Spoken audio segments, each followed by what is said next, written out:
আজকে আরেক দুর্দান্ত রেসিপি নিয়ে আমি হাজির হয়ে গেছি। খাম আলু বা মেটে আলু চিংড়ি মাছ দিয়ে খাম আলুর তরকারি। দেখো এই আলুটা কিন্তু মাটির তলাতেই হয়, অনেকটা একদম মাটি খুঁড়ে বের করতে হয়, ভেতরটা পুরো এরকম ধবধবে সাদা। এটাকে আমি অনেকটা মোটা করে ছাল ফেলতে হবে, ফেলে পিস পিস করে আমি নুন হলুদ দিয়ে একটু সিদ্ধ করে নিচ্ছি।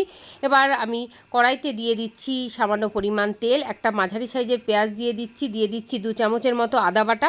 তোমরা চাইলে কিন্তু পেঁয়াজটা নাও দিতে পারো। দিয়ে দিচ্ছি স্বাদ মতো লবণ, হলুদ গুঁড়ো, জিরের গুঁড়ো দিয়ে জল দিয়ে খুব ভালোভাবে আমি মশলাটা কষিয়ে নিচ্ছি। তার সাথে আমি দিয়ে দিচ্ছি 6-7টা কাঁচা লঙ্কা। তোমরা চাইলে এটা লঙ্কার গুঁড়ো ব্যবহার করতে পারো। সিদ্ধ করে রাখা খাম আলু এবং চিংড়ি মাছ এর মধ্যে দিয়ে দিলাম, দিয়ে ভালোভাবে কষিয়ে এটার মধ্যে কিন্তু আমি জল অ্যাড করব।